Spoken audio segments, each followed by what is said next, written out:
Hello. In the traditional motion picture story, the villains are usually defeated. The ending is a happy one. I can make no such promise for the picture you're about to watch. The story isn't over. You and the audience are part of the conflict. More human beings were slaughtered in the 20th century than in all previous centuries combined.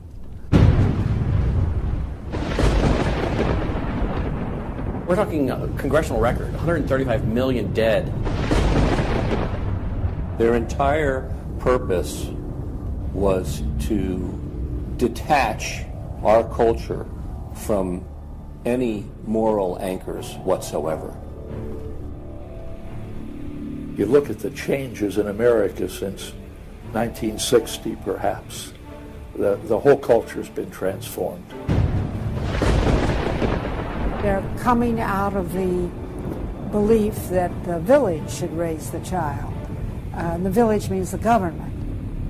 They have deliberately destroyed the American family, understanding that's the foundational block that builds a society.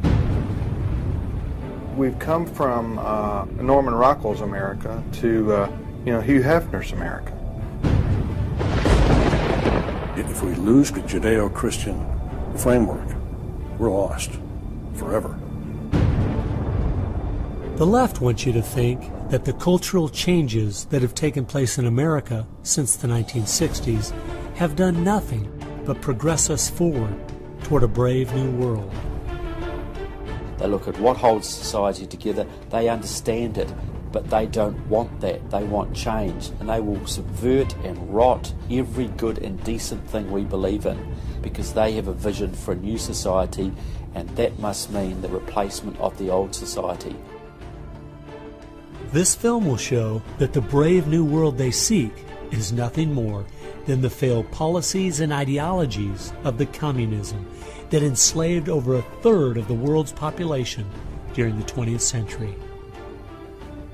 It will show that most people on the left aren't communist, just the useful idiots Lenin spoke of, being used to promote a socialist agenda, which is the first and necessary step toward communism. They basically try to say that the state itself is ultimate, that there's nothing, no law higher than the state, and if there's no law higher than the state, there's no appeal against it. History has proven beyond any doubt that the free enterprise that freedom produces provides more for anyone willing to work than any other system. So why would the left still be pushing their socialist agenda on us? I mean, it's really just microwave communism. There's only two possibilities. They're either ignorant or they're evil.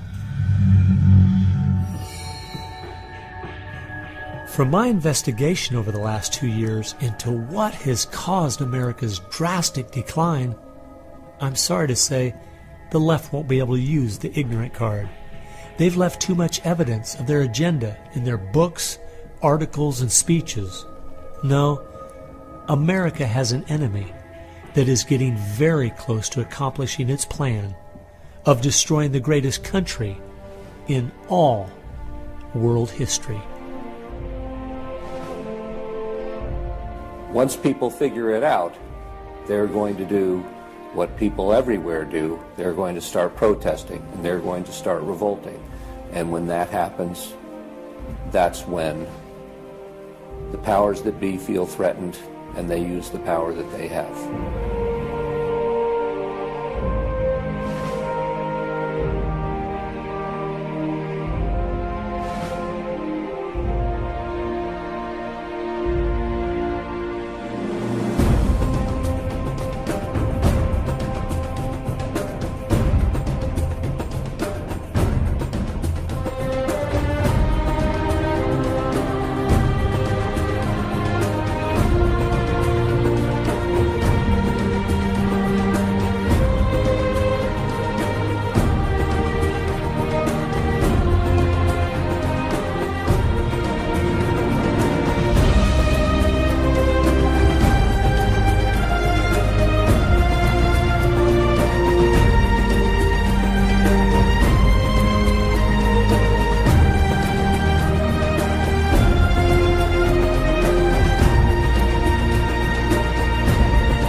This story really begins for me back in the summer of 1992. I got a phone call from an older gentleman I knew who was a writer, and he asked me if I'd go attend a meeting for him at the University of California, Berkeley. He told me that the Communist Party USA had recently split over differences of how to best take America down. Some were wanting to still work toward a violent revolution, while others were wanting to focus their efforts on using public policy to subvert America from the inside. He was curious what they had to say. I mean, after all, the Berlin Wall had just come down, the Soviet Union had dissolved, and the whole world was saying communism is dead. So why were they meeting, and what were they up to? I was in graduate school at the time, and the whole idea of slipping in undercover into a communist meeting sounded pretty neat, so I decided to go. The first surprise I had was when I walked into the auditorium. I was expecting it to be filled with college radicals, but instead it was 50, 60, and 70-year-olds, grandparents, professionally dressed with briefcases, and I realized this might be a little more serious than I thought. As the weekend unfolded, I listened carefully as they outlined their plan and agenda and how they were going to infiltrate the institutions of America to influence us in the direction they wanted us to go. To destroy our families, they wanted to promote cohabitation instead of marriage. They wanted to try to get children away into government programs at the earliest age possible. And they also said they'd like to get behind the feminist movement because they felt it had been very successful in making women discontent with marriage and motherhood. To destroy business, they wanted to get behind the environmental movement. And in 1992, the environmental movement was very modest, but they thought it was the only vehicle capable of creating enough regulation and red tape to discourage business growth. And finally, to destroy our culture of religion and morality, they said, if we can get Americans to accept homosexuality, they thought it would begin to extinguish our traditional moral values Americans held. I remember thinking at the time, this plan doesn't seem very realistic. It's not something I'll need to worry about in my lifetime.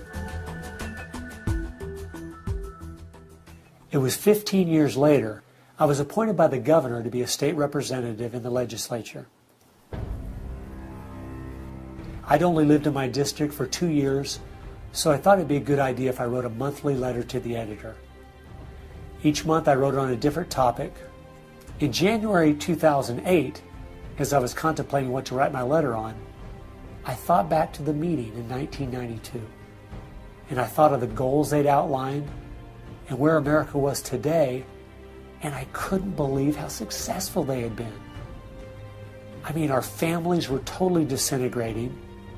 The environmental movement had become the most powerful force for destroying our free markets, and hate crimes legislation was being considered in Washington, D.C. that made it a crime to even say anything against the homosexual movement. I realized people needed to know what was going on. After I wrote this letter, within days, people were protesting at the Capitol. It was the feature story on the evening news. Controversial comments have state legislators buzzing tonight. After a freshman lawmaker alleges the communist agenda has infiltrated mainstream America. It's the big story, live at 6. And over 40 letters to the editor had been printed in response to what I'd said.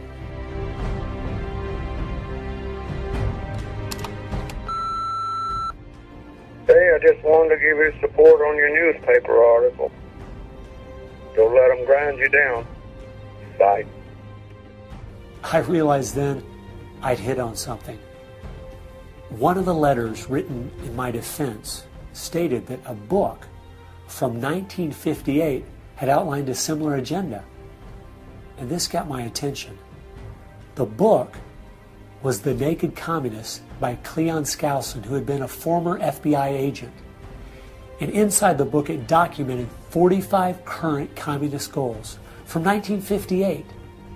And as I slowly read through the list, seeing how specific their agenda had been to subvert us on the inside, I couldn't believe it.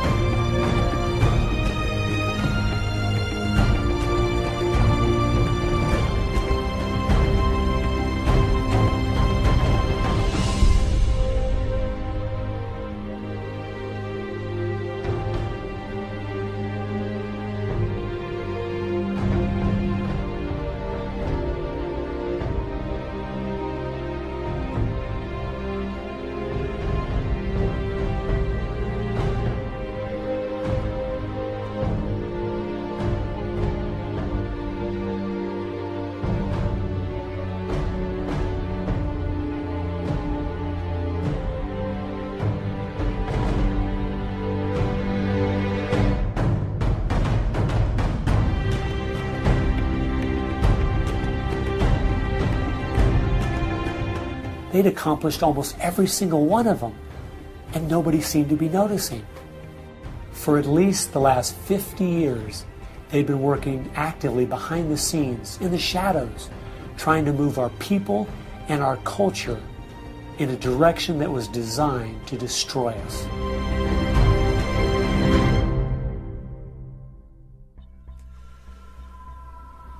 Someone needed to find out the truth of what had happened to our country.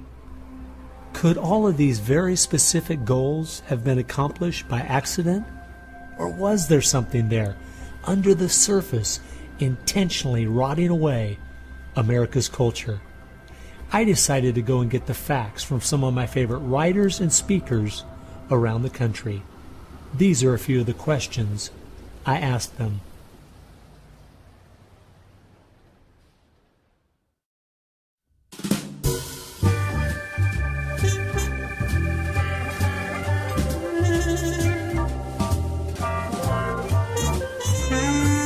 The common myth is that communism is dead, but there are more Communist Party members in the world today than there ever have been.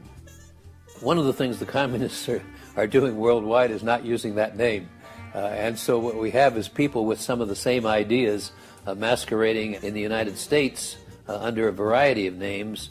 They're even trying to get away from the word liberal to describe them, and they're trying to call themselves progressives. If you go to the American Communist Party website, all of the programs and policies they support are progressive. So progressives are anything from a hardcore liberal to a communist to a socialist. They all call themselves progressives, and they all have broadly the same values and work together. J. Edgar Hoover is called the masters of deceit. And a good magician waves one hand in the air while he's doing his dirty work with the other hand. And while everybody's saying communism has died, they moved through much of Africa. Communism is resurgent in South Africa. Into South and Central America. Right now, 6 countries in Latin America are now communistic. We have communist China. We have Cuba, North Korea. We have Vietnam. It still dominates behind the scene in Russia. It's still very strong in Eastern Europe. It is strong in the EU. It is strong in virtually every country in the world. Whittaker Chambers said, the communism succeeds because most people that promote communist causes are not communist. The useful idiots, that Lenin called them, it gives it an air of legitimacy it would never have if it was identified with communists and communism. So why has it been so easy for them to get people on the left who aren't communists to push forward their agenda? Once I looked at the political scale, it all started to make sense. On the far left, you have 100% government, and on the far right, zero government. Anarchy is no government and doesn't make sense at all. On the far left, you have socialism, communism, and Nazism. All systems that have a socialist form of government with only slight variances between them. Traditionally, Republicans were slightly to the right of center, and Democrats were slightly to the left.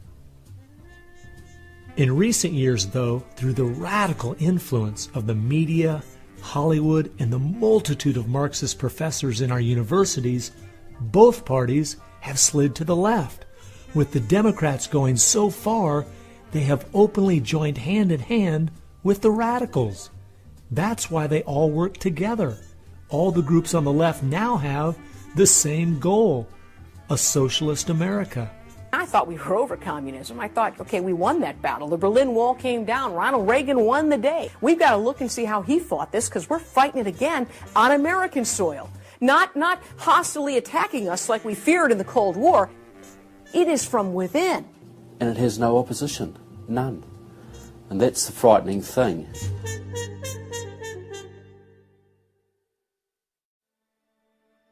I think it's pretty clear to see communism isn't dead. They now disguise it by calling it different names, but the ideas behind it are alive and well. Almost 1.5 billion people still live in openly communistic countries. But unfortunately, most of us in America who are under the age of 50 have no idea what communism means to the people who live under it. So my next question was, what's so bad about communism? Communism is so evil. It's a completely tyrannical system. The whole history of communism is one of mass murder. Tens of millions of people brutally murdered by the communists. The mass murder of more people in times of peace in all the wars of history combined. Each of those countries where they have taken control, millions have been murdered. When you're asking for what is the legacy of Marxism, it is the greatest killing machine in all of human history.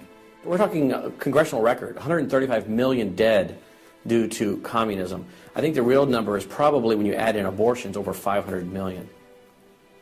The rulers lived rather well, and at the same time you had all kinds of people who were enslaved, put in prison, oppressed, so you had really the opposite of what they claimed was going to be the result of their revolutionary activities. You would think that if the 20th century was the most murderous of centuries, everyone would say, let's find out why. And the truth is, you can't even ask the question. It is verboten to ask the question because the ideas that brought about that mass murder are still being taught in our public schools today. I think one of the reasons this has happened is because there's so much confusion surrounding the word communism. Technically speaking, communism is simply the final phase and goal of socialism. And socialism is best described by two words: big government. Government controls almost everything, and they use this power to take things by force from one person and give it to another. The liberals in America sincerely believe that this isn't evil at all. It is what will finally make things fair and just. There's only one problem that pulls some of us away from this wonderful utopian vision: history. From history we see that whether it was Hitler's National Socialism or Stalin's Soviet Socialism, socialism by whatever name and in all its forms is the ultimate evil. Sooner or later, it destroys everything in its path: law, morality, family, prosperity, productivity, education, incentive, and finally life itself. The problem with socialism is that it creates the conditions for a Stalin or a Hitler to come to power.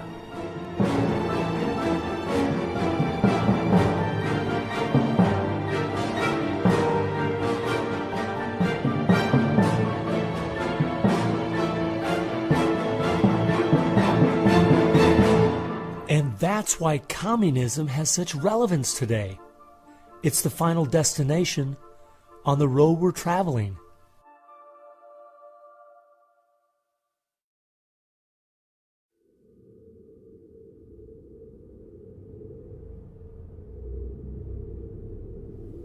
Friedrich Nietzsche tried to convince the world that God was dead. Charles Darwin tried to prove that humans are simply part of the animal kingdom. And Karl Marx realized that the philosophies of Nietzsche and Darwin would legitimize his own philosophy of communism. He knew their ideas would justify the brutality and slaughter that would be necessary to implement communism worldwide.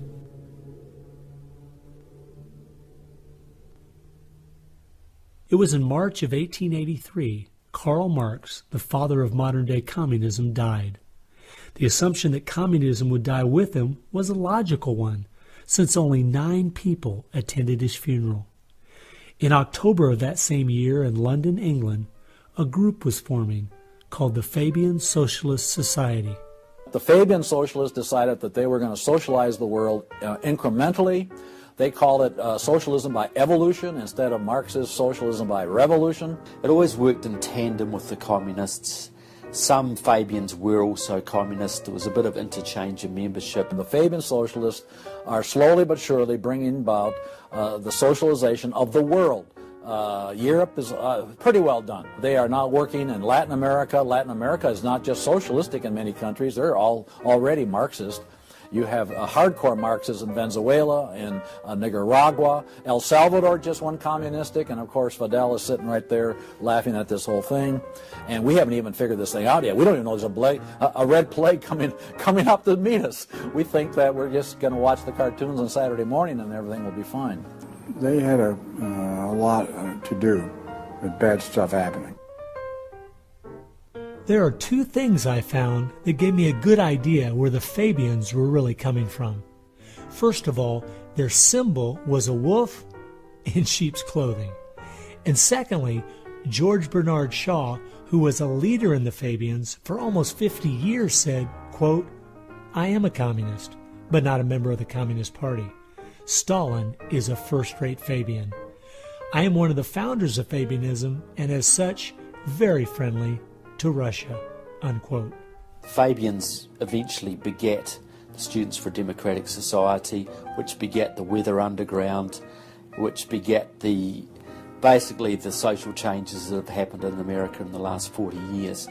Many of the SDS members from the 1960s still have an incredible influence on the direction our country is heading.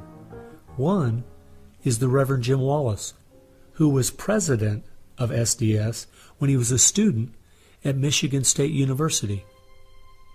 And yet today, he is the spiritual advisor to the President of the United States. They've been friends for many years. They go back to Chicago and the Chicago politics crowd. And during the Vietnam War, he was rooting for the Viet Cong to beat the United States Army.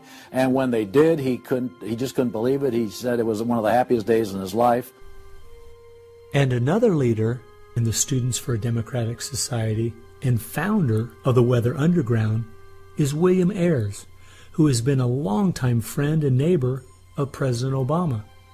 It came out in 2009 that Obama's book, Dreams from My Father, was even written by Ayers. So the influence from the Fabian Socialist Society goes right into the White House.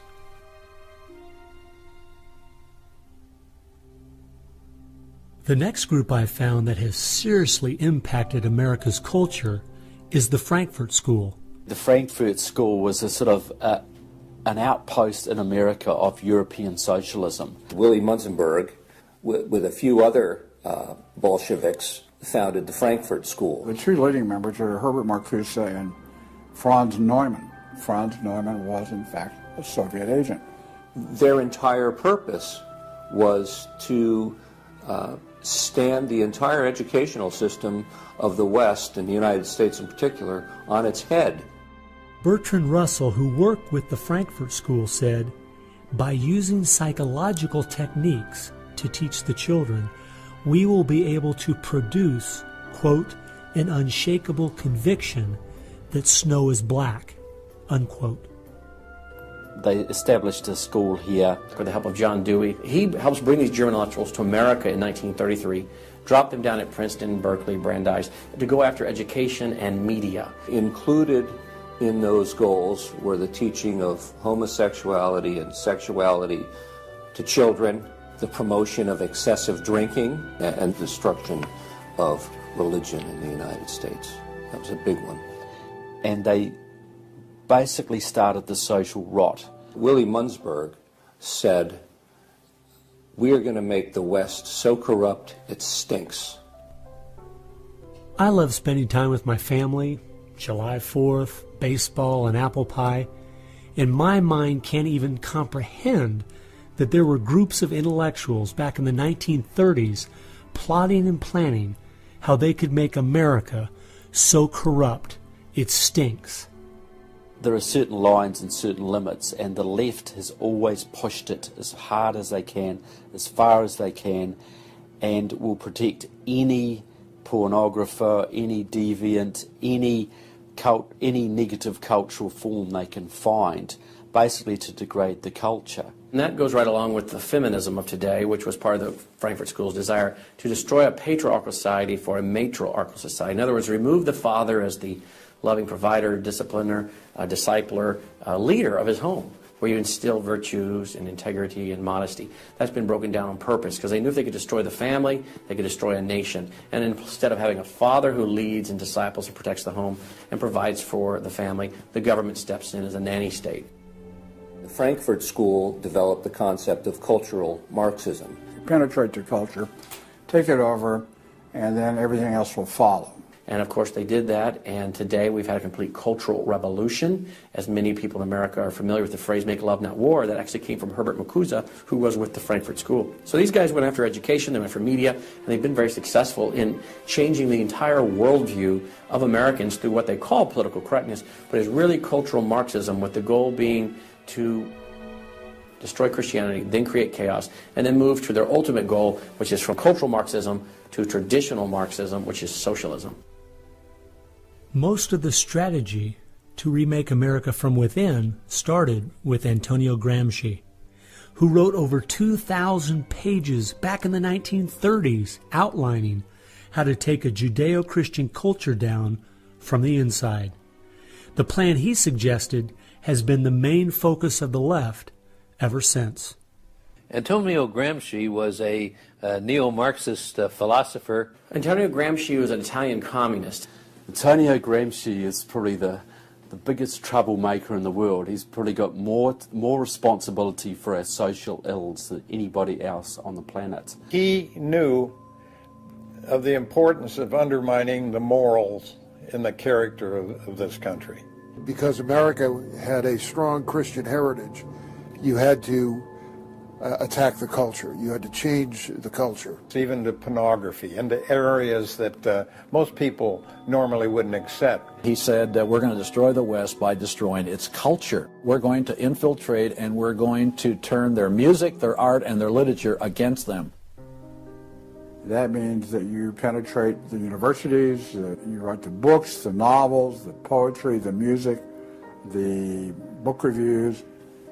And once you control the culture, then you can sort of shape the thought of rising generations. He differed with Marx. Instead of, for example, destroying the church or the other basic institutions, he said infiltrate them and use them to change the culture.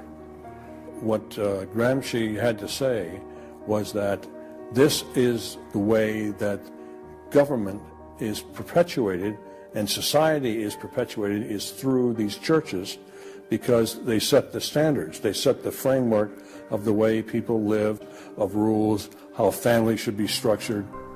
He didn't want a revolution on the streets that would be overturned by the police the next day. He wanted to change society over the long term so that we'd have a revolution without us even realizing it, basically. And the communists have been very effective in promoting their ideology in Hollywood, in the mass media. And I think he was quite right. I think that's exactly what has happened. I think that's where it's worked. I think it's working that way now. And that's where a lot of these people come from. And that's been the big success story of communism in the last 50 years. It's the professors, it's the educationalists, it's the journalists. They are the shock troops, the Gramscian shock troops of the future. And one of Gramsci's all-star disciples, Saul Alinsky, became one of the most influential radicals of the 1960s. Well, Saul Alinsky was a prominent radical in 1930 Chicago. He worked closely with the Communist Party. He used to go down and train at the rifle range with Leon Dupre, who was later a mentor of Barack Obama. And they used to train to shoot because they knew the revolution was just around the corner. But that didn't come, so he got a bit more subtle.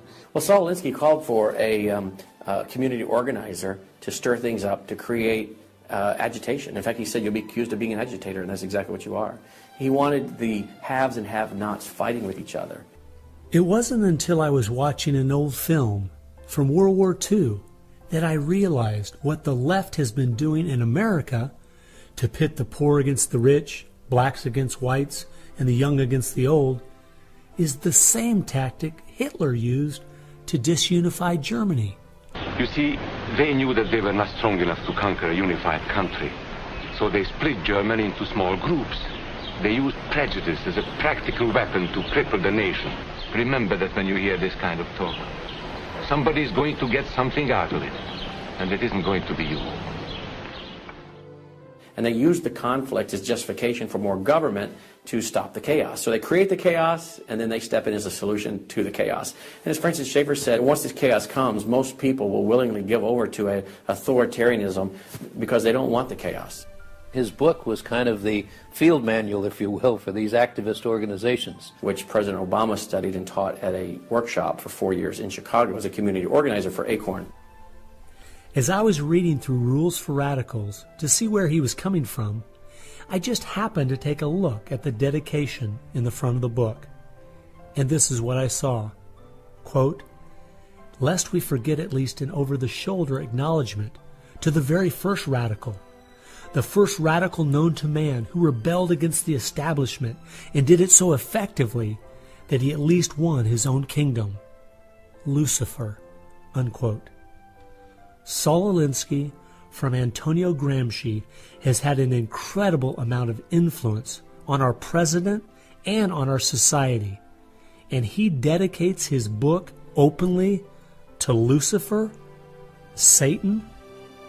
I think that says more about where their ideas and plans are based than anything else. You asked what Saul Alinsky's impact is on the leftist movement today, and it basically defines it. It defines it.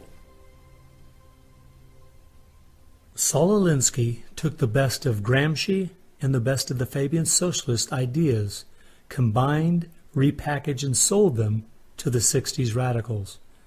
After studying Alinsky, Richard Cloward and his wife, Frances Fox Piven, came up with what is today known as the Cloward-Piven strategy. Now, their idea was basically that to destroy society or destroy capitalism per se, they needed to overload the system. The idea was to get everybody you possibly could on welfare, to get everybody you possibly could basically milking the system in some way or another. It was called the crisis strategy, and it became very well known by activists and radicals in the 60s. They published an article in the May 1966 issue of Nation magazine called The Weight of the Poor, in which they outlined their strategy. Rathke read that article, and Rathke ended up starting what we now know today as ACORN. And of course, Cloward and Piven had been studying Saul Alinsky. So Antonio Gramsci gives us Saul Alinsky. Saul Alinsky gives us the Cloward-Piven strategy, this husband and wife that said, hey, let's collapse the American economy by implementing so many entitlements, so much of a welfare state it collapsed. Rathke studied the Cloward-Piven strategy. He starts ACORN. And of course, ACORN gave us Obama. And to show what a small world it is, Wade Rathke, who started ACORN, was the draft resistance organizer for SDS, the group the Fabians started. They've used that strategy ever since to expand voting rolls, to expand welfare rolls wherever they can, basically just to overload the system, to increase the tax burden on the middle class, and basically bring capitalism one step closer to destruction. I guess we shouldn't be surprised that we still have open borders, that so many people are dependent on the government, and that the left keeps pushing these programs when all they've done is tear apart the black families in America and create generational cycles of poverty. The last group that has worked alongside the Fabians and the Frankfurt School using Gramsci's approach is the Communist Party USA. Probably the most important book on this subject is called Towards Soviet America by William Z. Foster. William Z. Foster was the head of the Communist Party himself. He ran for the President of the United States in 1932, but in the book Towards Soviet America, he literally lays out chapter by chapter by chapter what is entailed to bring about a USSA, not just a USSR. Two of the movements they started in America have played a significant role in tearing apart our families, in breaking down our morality. Betty Friedan is credited with really starting the feminist movement in this country. The purpose really was to attack full-time homemakers, to get them out of the home, to make them think they live dreary lives, to make women feel they are victims. It's the science of victimology. And that is so unfortunate, because the American woman is the most fortunate class of people who ever lived on the face of the earth. And to try to tell them that they are victims of an oppressive, unjust patriarchy is just a grievous lie. But unfortunately, they are teaching young women that and have been doing it for many years. While Betty Friedan was pushing her book, Feminine Mystique, she implied that she was coming from the point of being a frustrated housewife herself and just wanted to be a help to other women. But later in the 1990s, it came out she was in fact a radical propagandist for the Communist Party and a staunch supporter of Stalin. So when she had described the American family as, quote, a comfortable concentration camp, unquote, it wasn't because of her experience at home. It was because she was just doing her part to dismantle our families. I'm a student of communism, and the communists set up various groups and various societies. Their society that they set up to promote homosexuality in this country was called the Mattachine Society.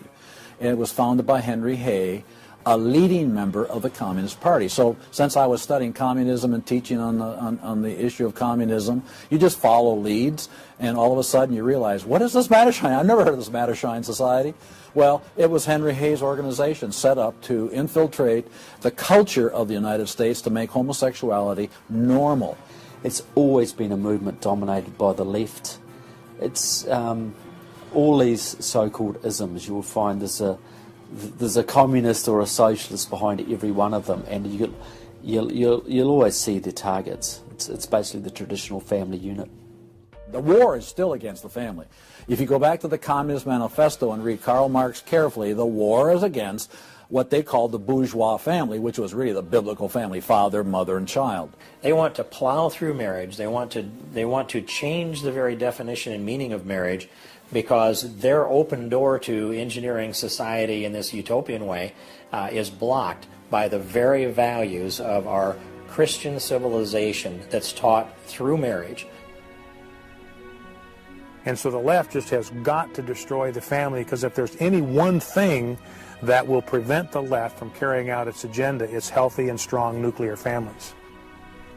And so from the Fabian Socialist Society to the Frankfurt School to Antonio Gramsci and the Communist Party USA, from these four you will find connections to almost every left-leaning person and organization in America. Their influence has been incredible.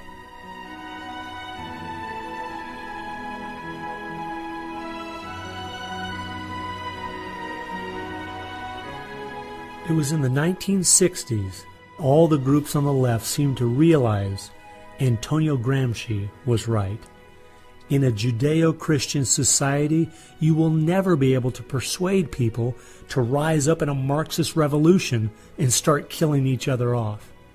The only way to take the culture down is through penetrating the institutions of influence to change the people from within.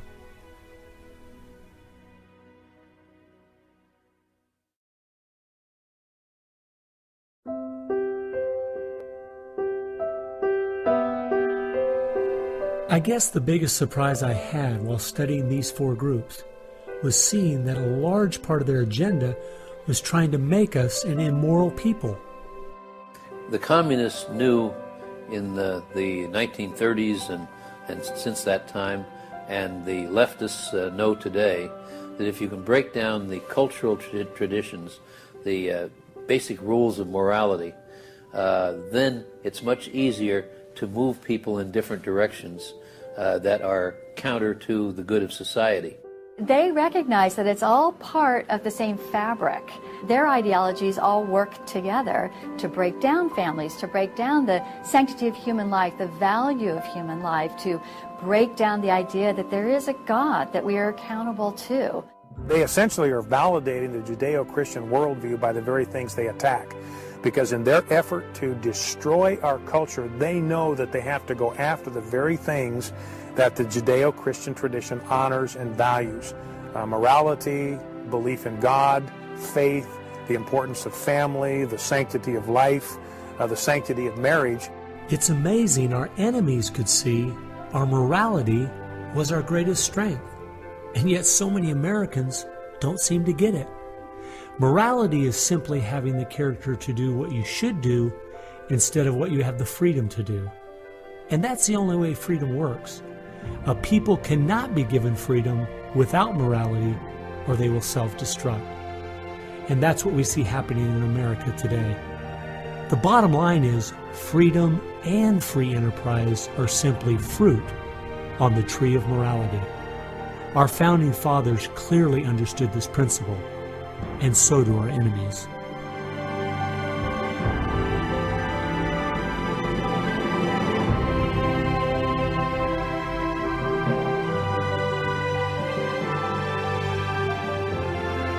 There is an important fact we need to face. If we had Ronald Reagan as president, low taxes, and a strong national defense, the ship certainly wouldn't be sinking as fast as it is now, but it would still be sinking. A booming economy doesn't take care of the major problems we face. 50% of all marriages end in divorce. 40% of all children born out of wedlock. Over 3,000 women a day aborting their babies. 19 million new cases each year of sexually transmitted diseases. Schools that teach the children everything is relative. There is no right or wrong. And the list goes on and on. I recently read in our local paper that over the last 12 months, almost 7% of all high school students in my state tried to commit suicide. Our society is falling apart, whether we want to admit it or not.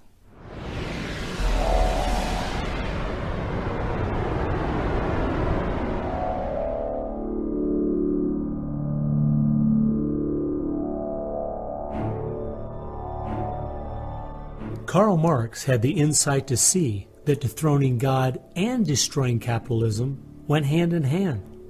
As you attempt to dethrone God by erasing the morality in a society and destroying his institutions, the family and the church, you are destroying capitalism. Because as the families fall apart and the church loses its influence, society starts to crumble. And then government has to expand to pick up the pieces. The question, as Whittaker Chambers put it, was God or man? God or man? Karl Marx was an atheist. Marx's philosophy was that people existed for the benefit of the state. What Marxism did and does, and all the other isms of the modern era, is to try to dethrone God by deifying man. You have to discredit God. He's your competition. The 20th century ushered in several ideologies that sought to devalue God and elevate man. Communism, relativism, humanism, they all deny that there's a God, and they claim that by doing so they're really elevating man. But if you look at how each of those philosophies end up working out in real life, there are always some classes of human beings that don't deserve the same value or rights as anyone else. To turn it around, to believe in freedom, the way we have been raised, you have to believe that there's something precious about every human person. And of course that's from the Bible. Imago Dei, we are all created in the image of God. Therefore, every human being is entitled to respect and dignity and freedom, and that is distinctive to biblical religion. You don't find anywhere else. Almost all the ideas that have made America such a unique and great country, our founding fathers got straight out of the Bible. I guess that's why the left only has a problem with one religion, biblical Christianity. They never complain about separation of church and state when it comes to Islam, Buddhism, Hinduism, or any of the other religions. In fact, a couple years ago, the Dalai Lama came to my town, and during the school day, at taxpayers' expense, thousands of our local school children were bussed in to hear him talk. I wonder if they would ever do that for someone like Billy Graham. No, they must destroy the Bible's influence in America so they can step in with big government in its place. It's an age-old question. Are we going to believe in God, or are we going to play God ourselves? Essentially, for the left, the choice that they see very clearly is people are going to depend upon God or they are going to depend upon government. They want people to depend upon government, so they have to destroy faith in God. At its core, it's a rebellion against God and God's laws. And that's what the battle is about. That's what the assault is on. That's why Christianity is a target. And that's why we saw the gulags in the Soviet Union. We saw the concentration camps in Nazi Germany. And all the ideologies that elevate man end up devaluing certain human beings. Dictators of the left, Hitler, Stalin, Mao, Castro, and all the others, always have come to power by acting like they're going to change things to make it better for the people. Yet history has shown us the devastating results that have happened every single time. There is no example in history of big government that didn't abuse its power over the people.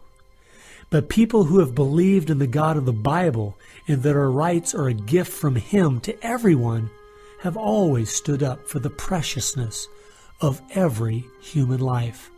You look at those who have fought for true human rights throughout the ages, and it's those that do have a strong faith in God, those who fought against slavery, and those now today who are fighting for the sanctity of human life. Like the Declaration says, we hold these truths to be self-evident, all men are created equal. Aristotle didn't believe that. He said, no, some people are born to be slaves, and some other people are born to rule over them.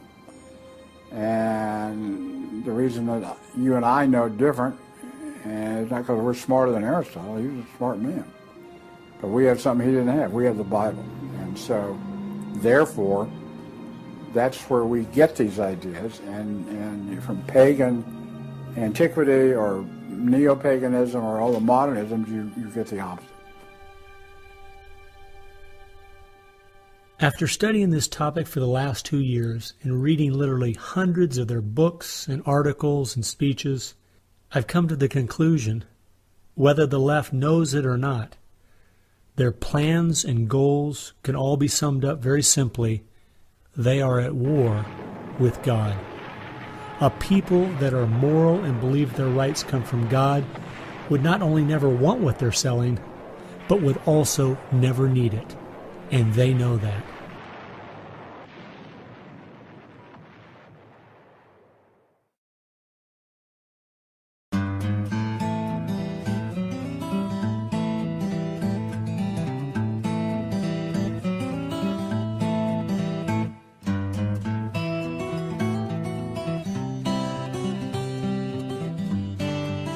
It's obvious if you're trying to subvert a country, you want to control the news. You want to control public opinion. A lot of people realize, well, there's a biased media, and most people know that. Even the Washington Post admitted it. Yeah, we were biased for Obama, so what? And when you enter into the equation, so what?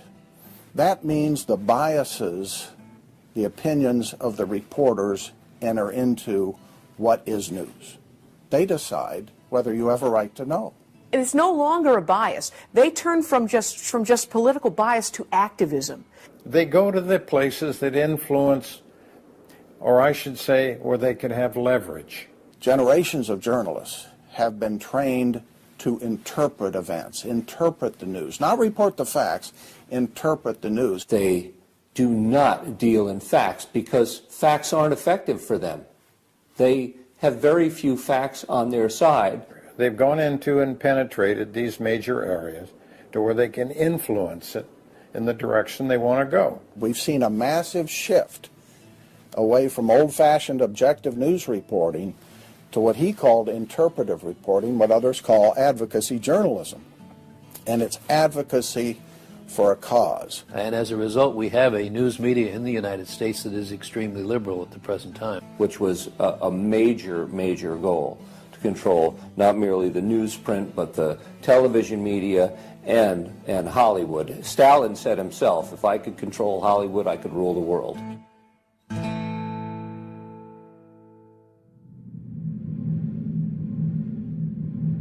Children are always the first targets of anybody trying to bring down a system.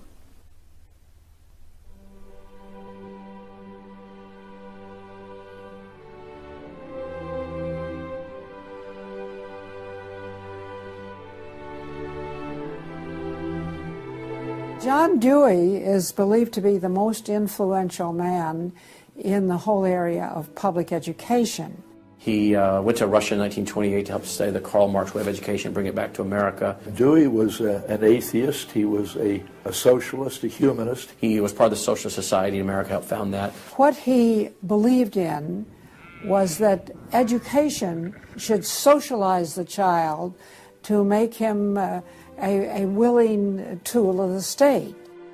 It might be surprising to some that the man who is still idolized as the father of public education in America is the very man who did everything in his power to dumb down our children so that they would willingly accept his vision of a socialist America. It started with Dewey in the early 1900s. It expanded, really expanded since the 1960s. The hard left gets control of the teachers' unions and the training colleges.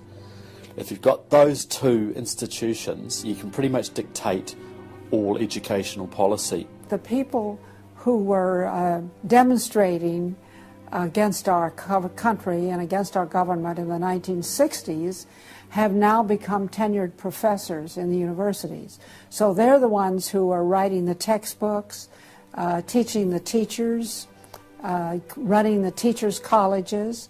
And it's self-perpetuating, because once you have the universities, then you train more cadres and more and more and more. And they discovered that they could do more to remake our country by going into the schools than they could by throwing bombs. I believe the average patriotic American underestimates the importance and influence education has on their children. That's how the large majority we had in 1980 to elect Ronald Reagan in a landslide has been lost. It's not because the other side has had lots of children. No, they're aborting theirs.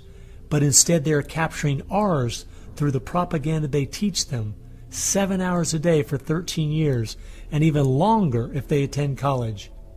We are losing most of our children to the other side because of the anti-American, anti-God, and anti-free enterprise rhetoric they are filled with in the government schools.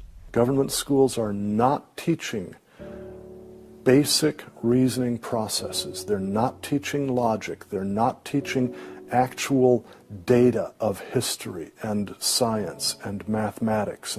And if your education is rather limited, then you're inclined to believe that government can be the solution to your problems. When you look at the desks in the schoolroom, you'll find 4 together, or maybe a table, they sit around a table. Independent desks are very rare in most classrooms because they don't want to promote the self-sufficiency, independence mindset. You go back to William Z. Foster in his book, Towards Soviet America, you will see how he has a whole chapter there on how we have to supplant education in this country and ultimately force every student to attend public school. That's the other thing. I hope the homeschoolers catch on to this. The homeschoolers and the Christian day school movement are going to have some very rough times ahead of them because the public school crowd cannot afford to have any competition. And they're being given plenty of competition by the homeschoolers right now. You see the effects of that in lowered educational standards. There's no more studying of the classics or studying of the civics or how the U.S. Constitution was formed. It's all progressive education. It's all based on the identity politics, the isms, the current trendy isms, environmentalism, racism. They're training them for the collective, and a collective mindset and a dependency mindset. And it seems that they, again, want to have people be uneducated, so then they do become wards of the state. They're dependent on the government to provide everything for them. It's under 10% of kids believe that there is an absolute right and an absolute wrong. And why are we surprised? We've sent our kids into this government system that indoctrinates them, that teaches them about tolerance and diversity and multiculturalism, and not about reading, writing, and arithmetic, not about what our founding fathers had to say. It's consequences. Few would argue that the education the children are receiving in the public schools is pathetic at best. But with the amount of tax dollars we spend each year, over twice as much as it would cost to send the students to private school, why do we allow this to continue? The group that my investigation led me to, that seems dedicated to making sure the children don't get a good education, was a real shocker. The schools are pretty much controlled by the Teachers Union, the National Education Association. If you look at their platform and goals, you would think they were a socialist or almost communistic organization. They are for the entire feminist agenda, starting with abortion on demand, tax-funded abortions. They're for the whole gay rights agenda. They're for the whole globalism agenda. They are extremely anti-parent. It is an effort to get the children to abandon the values of their parents. National Education Association has no patience, tolerance, or use for traditional teachers. They're looking for people who want to be agents of change. They want to throw out all the lessons of history. And really it's an attempt to then impose their own views and ideas onto people, get them to act as activists. If you control those institutions, then you can control everything else. It's all public schools, all for their jobs, and they have gotten behind all of the radical kinds of curriculum that's being introduced. They're for it 100%. They've had a tremendous effect on public education. It's not positive. We also see immorality being promoted through our schools. The kind of sex ed curriculum that is being used and paid for with our tax dollars would shock most parents. I think one of the main problems we face is parents naively thinking that the schools are the same today as they were when they were young. They don't realize there is a battle going on in this country for the hearts and minds of our children. The game is between 15 and 25 years of age. That's the whole game. If you're over 25, the chances are they're going to put a few pennies towards you to corrupt you. But their game right now is to corrupt the 15 to 25-year-olds or less. And right now they're down in the first grade with Heather Has Two Mommies, Daddy's Roommate, Gay Pride Parade, and now by 8th grade they'll pass out condoms in school colors because that's so patriotic. And it's perfectly obvious that you get a hold of the child early, you can change his values away from his parents' values and get him to follow you. And they're very open about saying that. The National Education Association has passed resolutions saying they want children from birth. Isn't that interesting? The Communist Manifesto also thought the state should take control of children at birth. The left has always been good at disguising their real agenda by coming up with phrases made from words we are very familiar with, but then giving them new definitions.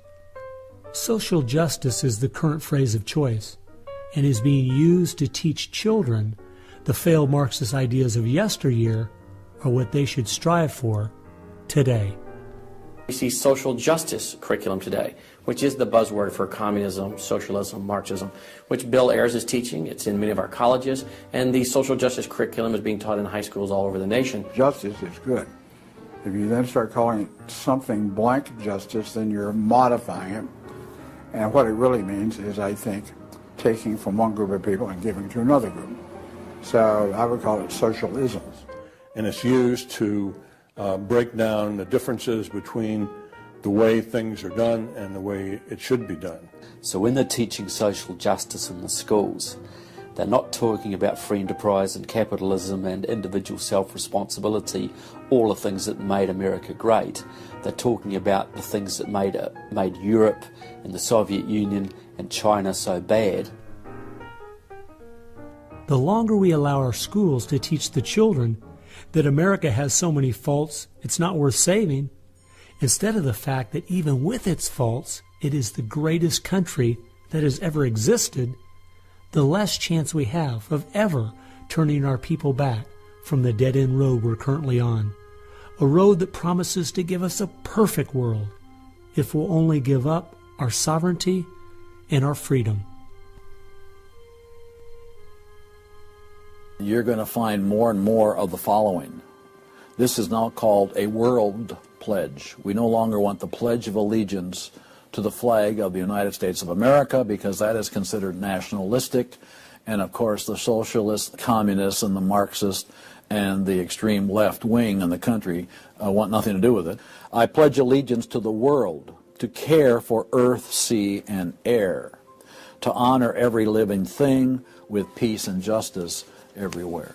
This came out, first of all, in Superior, Wisconsin. So Superior, Wisconsin was their guinea pig, and there was very little said against it, and so it would then go to the next and the next and the next, and before long you'll have the whole school system standing up saying, I pledge allegiance to the world instead of I pledge allegiance to the U.S. The public schools right now, if you'll read Towards Soviet America, have nearly accepted every item that William Z. Foster said we needed to place into the public school curriculum. And we're seeing the results. You know, people are not as informed as they once were. They think in different ways, and they think in the way that the left intends them to think. Antonio Gramsci realized that if you can take over the institutions in a culture, you will be able to use those to influence society to create the socialist man you want. I think the most brilliant part of his plan was that he realized you could not only create a man that wanted big government to take care of him cradle to grave, but, and this is the genius of Gramsci, you could create a man that needed big government to take care of him cradle to grave. A man so dumbed down and so minimized in society, he wouldn't have the intellect or character to take care of himself. The reason this is so deadly for America is that once we have a certain percentage of the population in that category, our limited constitutional form of government is no longer possible because too many people won't be able to exist in that framework. We are approaching that tipping point rapidly.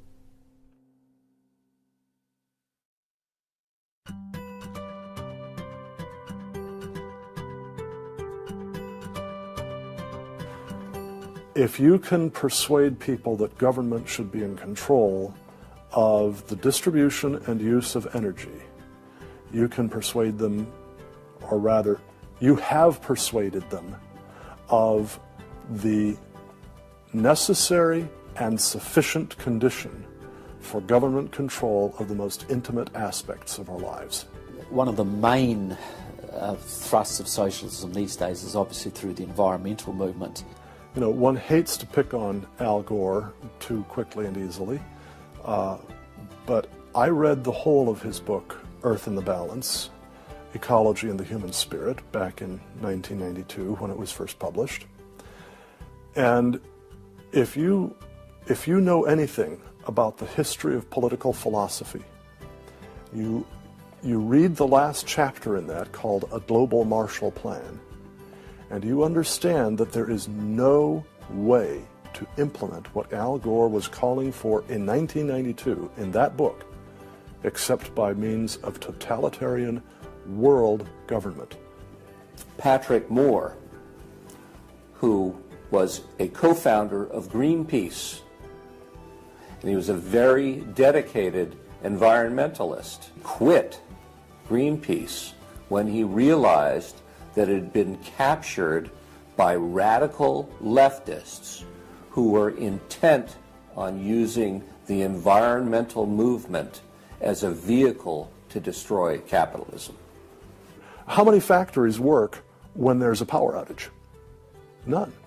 You want to hurt business, you want to drive down industrial production, you just drive up the prices of energy, you just diminish its availability, and the easiest way to do that is to make people scared to death of the cheapest forms of energy, which are fossil fuels, oil, coal, natural gas, and nuclear energy. They had already made people afraid of nuclear because of irrational fears of nuclear reactor meltdowns, which were physically impossible anyway. But then they had to figure out a way to make them afraid of fossil fuels. Well, the way to do that was to say they're going to cause catastrophic global warming. So I used to think this was just one great big distraction. If they want to put their energies toward the environment, but now I see that this is now being turned around and used as a tool to further a socialist agenda. Charles Rubin, a political scientist who wrote the book The Green Crusade, has told this story extremely well. Environment comes from a French word meaning surroundings. Well, now, what is surroundings? Everything around you, right? And so, as Rubin points out, environmentalism is literally everythingism. And so, if you were a socialist, committed ideologically to the notion of government having control of everything about our lives, and you saw that you were losing the contest in terms of the creation of wealth and its distribution to capitalism, you had to find some other basis on which to promote your vision of government and to pursue its implementation. Environmentalism, or everythingism, was the perfect card. In December of 2009, when the ClimateGate scandal broke open and it became public that even the leaders of the movement knew the whole global warming idea was a farce, it wasn't them just having bad data. We as Americans knew once and for all that this movement was simply part of their agenda. It's my guess that regardless of the evidence that comes out against them, they will not let this tool they have waited the last 100 years for go to waste. A tool that gives them the absolute power and control they want, but allows them to get it under the guise of saving the planet.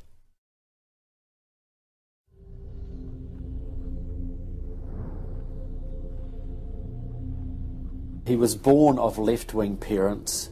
He was mentored as a young man by a Communist Party member called Frank Marshall Davis. Now, Davis joined the Communist Party in Chicago, and he was very well connected there.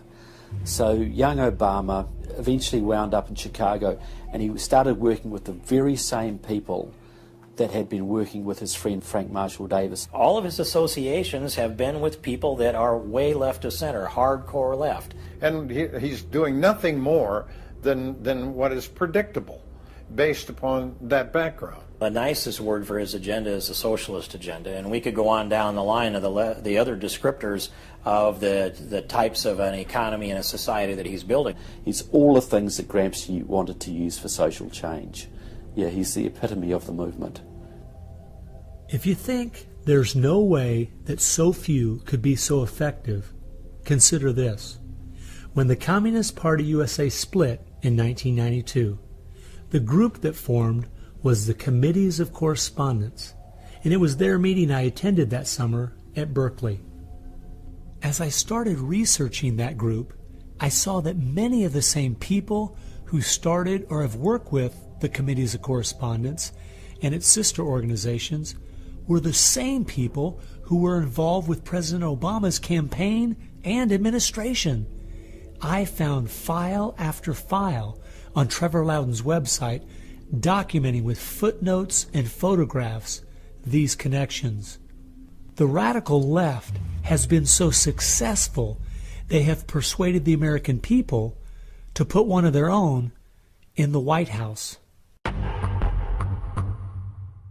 socialism and Marxism go together like Mary and Mary's little lamb. The general populace knows very little about what the socialists are up to. If you're going to find socialism, you're going to find the hardcore communists right behind it. One of the main avenues has been through what they call the Congressional Progressive Caucus.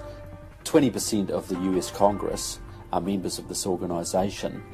They have chairmanships of most of the major House committees and are easily the single most powerful bloc in the US Congress. And virtually all of them are tied to either Democratic Socialists of America, the Communist Party USA, or other radical organisations. We're literally at this very time watching what's transpiring and has been going on from the Fabian socialist point of view from 1883 to the present. So these guys don't give up. And they're going at a breakneck speed because they know they've got an opportunity now to change America in a way that can never be changed back. And they're going for broke. The Bolsheviks, they're just waiting in the woods and they're just smiling like you can't believe. You just read the Communist Party USA blog and they just can't believe their good fortune. Every time they turn around, they just can't believe this is happening. They're like me. I'm a Christian conservative and I can't believe they've been so successful in doing this. The left has started multitudes of foundations and nonprofit organizations, many of which are using our tax dollars to grind America down.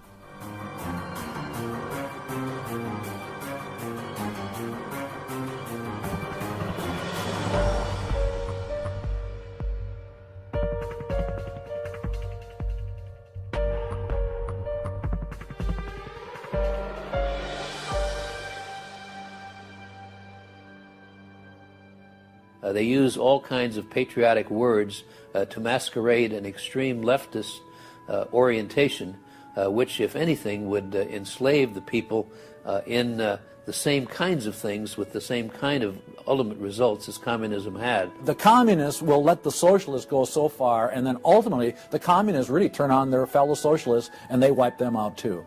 And their attitude, I think, is really probably pretty close. They figure, look, if these socialists betrayed their own country, the chances are, once we get in power, they'll betray us too. So they'll figure, let's just rub them out right now. And at a given point, you'll see in the history of communism that they've been very effective in rubbing out their fellow socialists who brought about their socialism before the Bolsheviks and the hardcore communists with a capital C took them over. One thing we do really have to recognize is this is a domestic enemy.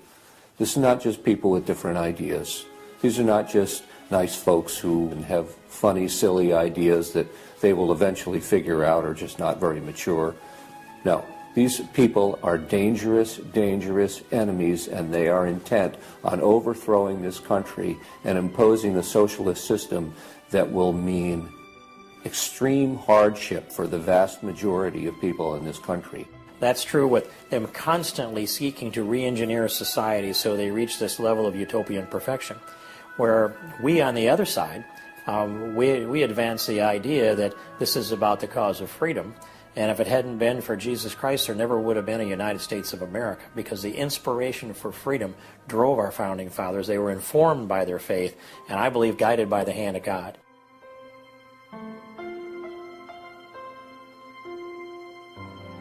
No. No. Perhaps treacherously close. It is never over until it's over. When the fat lady sings, isn't that the slogan? And when the fat lady sings, it's over. Now, she might be clearing her throat. We saw the great country of Germany in the 1920s brought to its knees. Hitler came into power and destroyed the country. We see countries like Zimbabwe in Africa, which was once a prosperous breadbasket, now just wrecked. Argentina was destroyed by the socialist Perón in the 50s. It was one of the richest countries in the world. So, no, we're not at the point of no return, but it's getting pretty late in the day. There's no time to be casual, that's for sure. We've spent too many years thinking, because we have Republicans in office or the stock market is doing well, that everything's okay. This is why the left has gained so much ground. It doesn't matter who's been in office. They've just continued pushing forward with their agenda. Well, I believe this is our last chance to push back.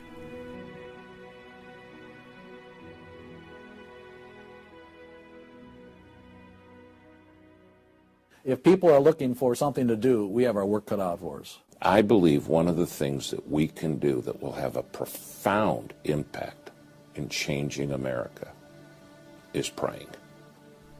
Well, as soon as we get off our knees, we need to get on our feet. Become educated about what's going on in the country. Spend time reading, understand their philosophy and their goals. They have to master this documentary. They have to go over it a dozen times. It might be having a monthly movie night with family and friends, watching one of the many great documentaries out there about what is going on in our country. One of the things that I think people in the United States who believe in our country, believe in our values, can do, quite frankly, is stand up for those values, to make their views known. And there's times that you got to speak up, and you've got to call things what they are. We need to be willing to be criticized and to not be silent because of the criticism. It was Martin Luther who said, if we're faithful on all battlefronts besides, it's precisely where the battle's the hottest, then we're traitors to the cause. I like to quote by Abraham Lincoln, who said that silence makes cowards out of the best of men. And we got a lot of people that need to be speaking up right now. We have an obligation to speak the truth about the policies that are taking us 180 degrees from God's will. Expand within your church. Expand within the people you have contact. Bring them up to speed and knowledge on what's going on. We need to organize those around us by simply mobilizing the unique groups of people we are in contact with and being their source of information. We can have an extraordinary effect. Lenin said that the organized minority will beat the disorganized majority every time.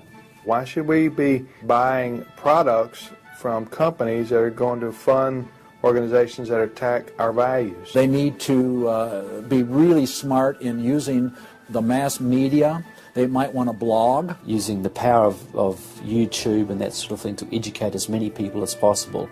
A good YouTube video can reach millions of people.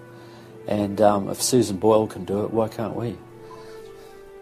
If you do the right kinds of things on YouTube that are creative and do them frequently, you can drive a message through society, influencing millions at almost no cost. We need to be the people who graciously but consistently make contact. And express to those folks we elected what we want them to do, and what we believe in, what we think is right. And if they don't follow those things, then we need to make efforts to get them out and get other people in that will. Pick the good ones and stick to them. Don't waste your time on people who won't stand up for their country. All the others are making contact. The people who really want to honor America need to make contact. We also need to be influencing our own families. We've got to teach our own children and grandchildren the difference between truth and error, why they believe the things they do, and the true source of America's greatness. If what we're talking about is true, the most important thing we can do is protect our young, because that is where all of this is leading. They need to get that younger generation under their belt. And more parents are going to have to say, they're just going to have to sacrifice and take responsibility for their kids' education, because that's really where it starts, to impart that belief. The Southern Baptists, we're seeing that 85% of their kids, after they get out of their home, are essentially rejecting their faith, rejecting what they were taught. And of course, I think the reason for that is because their parents didn't have a lot of influence over them. I believe the public schools are the greatest cultural influence in this country. You homeschool your kids or get them in a Christian day school. If there is any way at all, homeschool your children. Homeschoolers out-test everybody. Our children need to be taught from Scripture a properly biblical worldview. That requires time. It requires effort. It requires purpose. Our minds should be the sharpest minds in the world. We need to work within our family to educate our children on what kind of country they live in and build their faith, and then get involved. The left has been working for decades to push us away from God and His laws, and we need to be willing to sacrifice whatever it takes to turn our country back to Him. Throughout our history as Americans, though, there has always been a great price to be paid for preserving, protecting, and defending this great land. The people who built America paid a great price. The people who went to war for our nation, boy, did they pay a price. And one of the American values was, we will pay a price for what is right. We will give of ourselves, even if it requires the giving of our lives. That was an American value. That's why it is such a heroic and honorable thing when a soldier defending us pays that price. That's like when you go to Arlington Cemetery in Washington, or the Tomb of the Unknown. You stand there and you say, this is America. We were the people who so believed in these values that it's an honor to stand for, even if it can cost you your very life. One thing I think we do need to remember, though, is that as we look at those we consider to be heroes in the past, they weren't people who just went along with the status quo. They weren't people who were just saying what was accepted at that time in history. They were people who were rising up above the evil that was being committed in their culture at that time. That's why they were heroes, because they weren't like everyone else. Never, ever lose sight of the power of one individual American. They can have an unbelievable magnifying effect just by the very fact they make up their mind to do so. The hope is in this, as Francis Schaeffer said, that as the dull ache of the human soul can no longer be filled with material prosperity, people are going to turn to spiritualism, whether it be pagan spirituality or biblical Christianity.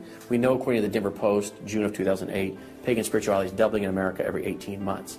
So we better get out there, because I'll tell you, pagan spirituality and Christianity will both get you to God, but one will get you there as your judge, as your Savior. If we humble ourselves, we fall to our knees, if we seek His face, we pray, and we turn from our wicked ways, then we have a chance for God to hear from heaven, to forgive our sins, and heal our land. And if we are being judged, then we need to use this as an opportunity to show people that this judgment in this life is nothing compared to the judgment that's to come, that's eternal, and really make them understand the importance of fleeing God's wrath by accepting Him, repenting of their sins through faith and repentance. I believe that's the only chance, the only hope we have as a nation. Hope is not found in rhetoric. Hope is found in God, the God of creation. And you know what? Our founders were in covenant with that God. You need a dedicated, informed, praying Christian making things happen and being determined to do so.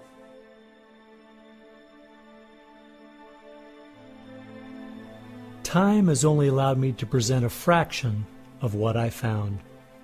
The reason I called this film Agenda is because I wanted to make a clear distinction between what I was researching and all the conspiracy theories out there. The dictionary says a conspiracy is an evil plan formulated in secret by two or more persons, but an agenda is simply a list of things to be done. At every turn of my investigation, I found agendas by people and groups of the left outlining their plan in their own words. They've been doing most of this right out in the open. Some of you might be thinking, these Marxist ideas aren't the most serious threat we face. What about militant Islam, our open borders, the national debt, or even China? Well, I agree. America is facing so many serious threats right now. But the reason I believe this is the most dire is because it's destroying us on the inside. Through the political correctness and dumbing down, it's causing us to lose our ability to call evil evil and stand against it. I fear for our country. If we go along business as usual, not informed, not aware of what's going on, then the very small minority that have a plan and are great at organizing the uninformed and misguided will make sure their plan is carried out. I hope you realize it won't just be your children and grandchildren that pay the horrific price of living in the society they're trying to create. No, it will be far worse than that. Every time a civilization goes down or a country goes down militarily or economically, somebody else fills the gap. Now, if you look around the world now, it's going to be China, which is massively arming.